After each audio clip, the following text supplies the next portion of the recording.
안녕하세요. 저는 현재 이화여자대학교 간호학과 3학년을 마친 김성심입니다. 저는 북한의 양강도 해산시에서 세 딸 중 막내딸로 태어났고 2015년에 가족 8명과 함께 브로커 없이 칼 2개와 그리고 쥐약을 챙겨가지고 저희 아빠가 그러시더라고요. 북성되느니 우리 죽는 게 낫다. 무조건 북성되면 안 된다. 근데 자기는 자신을 못 찌르니까 서로 찌르기 하자는 거예요. 그러면서 준비해서 넘었어요. 그래서 저희 가족 5명과 사촌 오빠 가족 3명 해서 총 8명이었는데 네, 그렇게 넘었고요. 저희 집은 토대는 안 좋았지만 사실 부모님께서 밀수라고 하죠. 중국과 장사 거래를 하시면서 참 풍족하게 살았던 것 같아요. 하지만 2014년부터 단속이 심해져서 돈을 벌기보다 나가는 게 더 많더라고요. 뭐 장사하려고 하면 빚이 더 생겨나고 그래서 살기 힘들어져서 네, 그 전에 힘들어지게 됐는데 사실 저는 그때 당시 되게 제일 철이 없어가지고 집안의 막내로 정말 세상 물정 모르고 그냥 놀러만 많이 다녔던 것 같아요. 그래서 오기 전에도 그 학교에 나가면 주로 오전에만 공부를 하고 오후에는 작업을 하잖아요. 그래서 그날도 운동장 돌벗기를 6시까지 열심히 하고 집에 갔는데 집안 분위기가 이상하더라고요. 엄마가 그 김치 봉투에 옷을 막 싸면서 분위기가 이상하더라고요. 저희 아빠는 계속 밖에 나가 있고 사촌 오빠인 큰 오빠는 그 눈이 정말 당장이라도 사람을 죽일 것 같은 그런 눈이었어요. 정말 얼굴 표정이 무섭더라고요. 그런 속에서 저는 6시에 도착했고 엄마가 갑자기 예전부터 저는 뭔가 눈치채긴 했지만 확신이 없었어요. 아, 설마 넘어가겠어? 라는 의심이 항상 있었고 근데 엄마가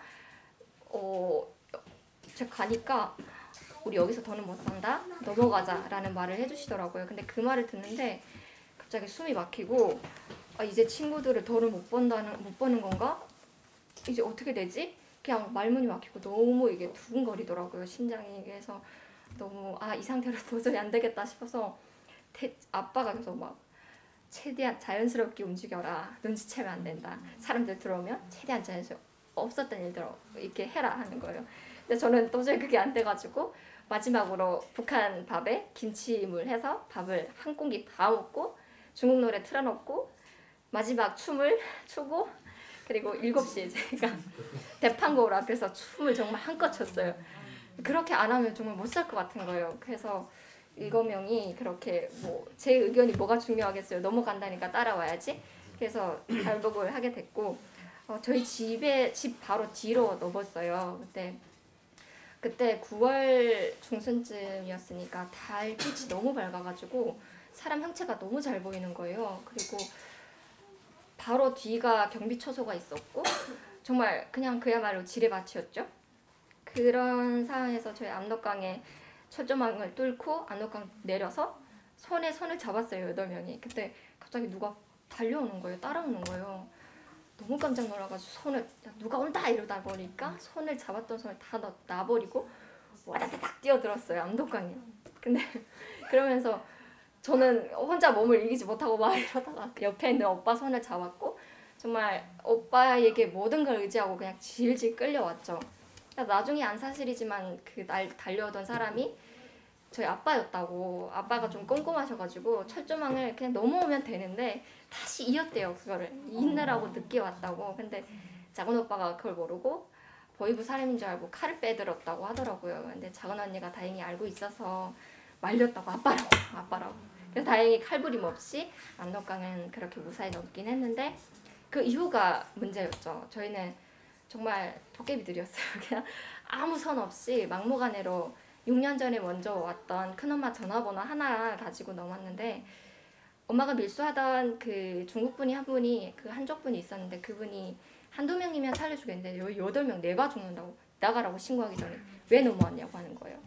그래서 전화라도 한 통화 시켜달라니까 돈이 없다고 안 시켜준다고 하고 마지막으로 부탁한 게 그러면 최대한 이 북한에서 먼 곳으로 우리를 데려다 달라. 그래서 산속 깊이 갔어요. 그래서 다행히 그쪽까지는 데려다 주셔서 그때부터 그냥 정처 없이 4일 동안 꼬박 걸었던 것 같아요. 산속 깊이 가서 그냥 뭐 산삼밭 같은 데도 있다고 하니까 산속 깊이 가면 아마 살게 해줄 거다. 이래서 아빠가 지도 막 하면서 갔어요. 근데 가다가 4일째 마지막 되니까 가을이니까 이게 물도 없고 뭐 열매도 없고 하니까 굶어 죽겠더라고 이러다가. 그래서 아빠가 정말 부모님은 아이고 세상 물정 모르고 이렇게 뛰어놀던 애를 데려와서 여기서 죽이는 거 아닌가 저를 보면서 엄청 우시는 거예요.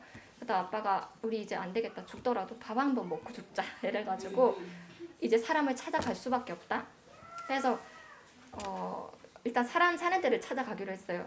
근데 아침 지쳐서 살째 된 저녁에 자고 아침 새벽에 일찍 일어났는데 개 짖는 소리가 들리는 거예요. 저기다 가자. 갔는데 정말 그날 아침 잊을 수 없는 게 안개가 하얗게 꼈어요. 앞이 하나도 안 보이는 거예요. 근데 한 사람이 있더라고요. 그 사람한테 달려가서 정말 온갖 손짓 발짓 다 하면서 배고프다고 살려달라고 했더니 따라오라고 해서 정말 경찰 이거 뭐 한 줄기 그냥 잡을 신정으로 그냥 따라갔는데 이 사람이 데려간 곳이 양박목을 하는 곳이었는데 그곳에서 한 사람이 나오는데 정말 기적적으로 이 사람이 딱 북한 사람이더라고요. 근데 그것도 고향 사람이더라고요. 그래서 어디서 왔어? 이러는데 그 한마디에 정말 살았구나. 아무것도 그 브로커인지도 모르고 우리 아무것도 모르니까 살았구나. 이 사람한테 한국 전화도 있었어요. 그래서 큰엄마한테 전화를 했고 큰엄마는 정말 8명이 넘었다니까 깜짝 놀라가지고 내가 너희들을 데려올 돈이 어디 있냐. 나 기도할 수밖에 없다.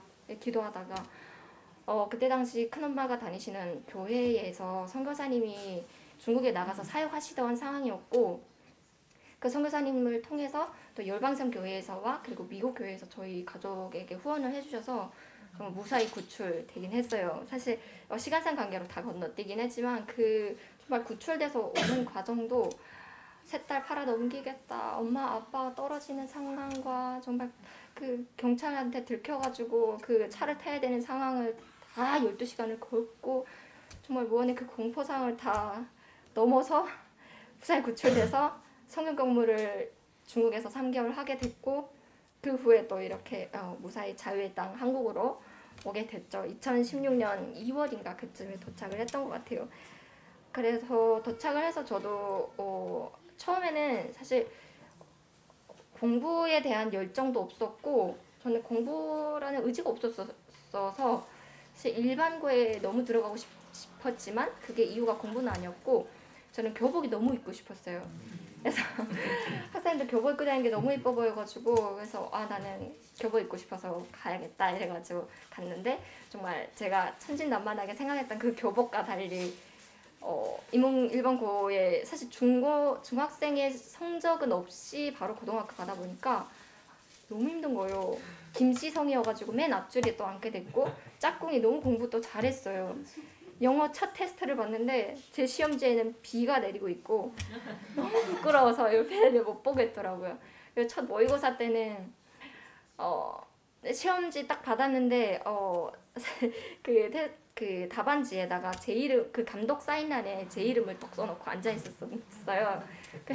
선생님이 오시다가 야 감독 사인란에 지 이름 써놓은 애는 네가 처음이다 이러는데 애들 앞에서 그걸 얘기를 해보니까 나 너무 부끄럽고 막 쥐구멍에 들어가고 싶은 거예요.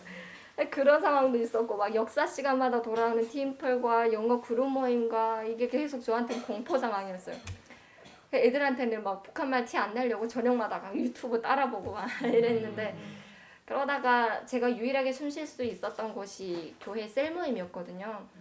정말 셀 모임 가면 다 내 편 들어주고 그거 괜찮다 누구나 다 느끼는 거고 너가 이 자리에서 버티는 게 나는 너무 감사하고 이러면서 얘기를 해주신데 그러다 교회 셀 모임 통해서 제가 용기를 얻고 한 3주 만에 여학생들한테만 비밀 얘기를 하겠다고 그래서 어쩐지 한국 지방 말투가 아니었다는 거예요. 그러면서 애들이 오히려 처음엔 막 신기해서 하긴 했지만 먼저 다가와주고 모를 거 있으면 물어보라고 하고 막 PPT 같은 것도 막 도와주고 이러다 보니까 그때부터 조금씩 학교 생활에 적응을 해가기 시작을 해서 정말 무사히 또 일반고도 중도 포기 안 하고 잘 마쳤고 대학교 입학도 정말 저는 모든 게 은혜라고 말할 수밖에 없는 게 대학교 진학 때에도 사실 갑자기 과외를 받게 된 문학 선생님이다 보니까 자소서도 어마어마하게 잘 써주시고 제 모든 얘기를 이렇게 그냥 간증을 했을 뿐인데 그걸 글로 예술적으로 정말 녹여내시더라고요.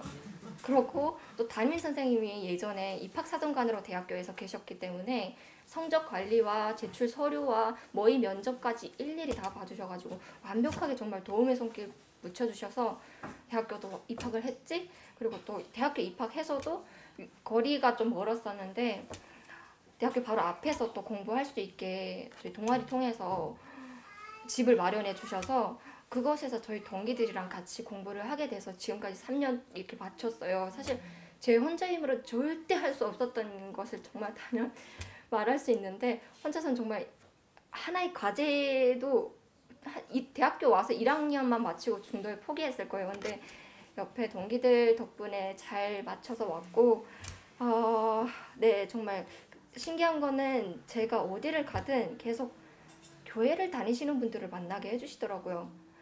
포기하려 하면 또 이렇게 막 힘을 실어주시고 또 내가 세상에 빠져서 사실 언니들이랑 같이 교회 다니긴 했지만 복음을 듣긴 했지만 중국에서 현재 교회 다니는 건 저밖에 없거든요. 그때 항상 세상 속에 살면서도 어디를 가도 내가 벗어나지 못하게 하나님이 인도를 해주셨어요.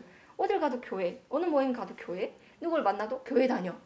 그러다 보니까 나는 지금까지 하나님 정말 감사합니다. 내가 만약에 이런 공동체가 없었고 이런 만남이 없었으면 나 무조건 세상에 빠졌어. 나 하나님 교회 안 다녔을 거예요. 이렇게 고백을 하게 되더라고요. 그래서 그냥 다 건너뛰고 얘기를 했는데요.